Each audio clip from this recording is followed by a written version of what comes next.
News नौशर Firoz.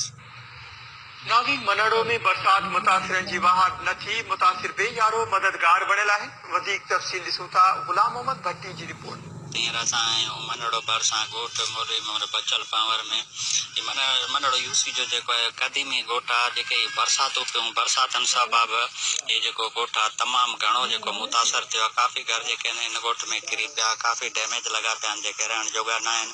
पानी बरसात जो 2 खां 3 फुट हिते मौजूद है। हाणे अचो ते तव्हांजे रहवासियुनि सां ॻाल्हायूं त उन्हनि जो छा चवणु आहे। घरनि खां बेघर लगा वेठा आहियूं, न राशन मिले न पानी मिले। असांखे जीअं मींहुं वसो आहे 12 ॾींहं थी चुका आहिनि, पर अञा ताईं को बि असां ॾेड़े का ससड़ी न आहे या कोई पानी निकाल न थियो आहे। असांखे पानी निकाल जी सख़्त ज़रूरत आहे। हींअर एतिरो मच्छर आहे जो माल ॿार बच्चा असांजा सख़्त बीमार आहिनि। कंहिंखे मलेरिया थी वियो, को साइड इफेक्ट थी वियो, कहिड़ी बीमारियूं अची चुकियूं आहिनि। असांखे हिते कैंप जी बि ज़रूरत आहे। महिरबानी करे असांखे कैंप ॾिनी वञे, हिते आरती तौर लाइ कैंप अची वञे त असांजा ॿार बच्चा महफ़ूज़ रहनि। को हिन महिल ताईं लड़ी न आयो आहे, हिन महिल ताईं न लड़ी आयो आहे। अफ़सोस जी ॻाल्हि आहे, ग़रीब जो केर बि कोन्हे, को अलाह खां सवा सभु घर डथा पिया आहिनि। नंढड़ी किरी पई आहे, उन मथां भित किरी पिया, उन अचड़ी चेल सॼी भॼी पिया। एतिरो उन्हनि खे जो इलाज लाइ 5 रुपया हो काॾे कनि, को बि हुननि जी पर घोर कोन थो लहे। गोठ खे लॻो आहे पाणी सिकर गोठ में आहे, को बि सार संभाल कोन रहण वारो आहे जो असांजी सार संभाल लहे।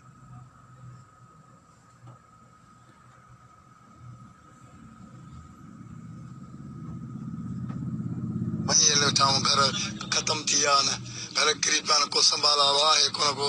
ते असांजी गुज़ारिश आहे को बि असां वस वारो पासे वस वारो को बि असांजे पुठियां कोन आयो आहे।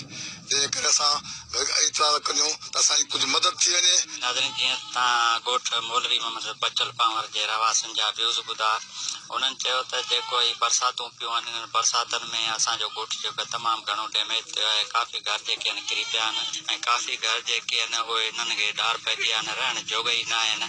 इन्हनि इहो बि चयो त ज़िले इंतिज़ामिया नवाब शाह तोड़े चूंडियल नुमाइंदनि जेका असांजी का पर घोर न कई आहे, तालबो कंदे घुर कई आहे त पंहिंजो असांखे टेंट वग़ैरह ॾिना वञनि त जीअं असां उन्हनि में रिहाइश पज़ीर करे सघूं। ऐं ही असांजो पाणी आहे हिते, इहो पाणी बि निकाल कराए ॾिनो वञे, मच्छर मार स्प्रे बि कराए ॾिनो वञे। कैमरा वेझो नवाज़ ॾाहिरी लिंक रोड तबाह हुअण सबब इलाइक़े वासी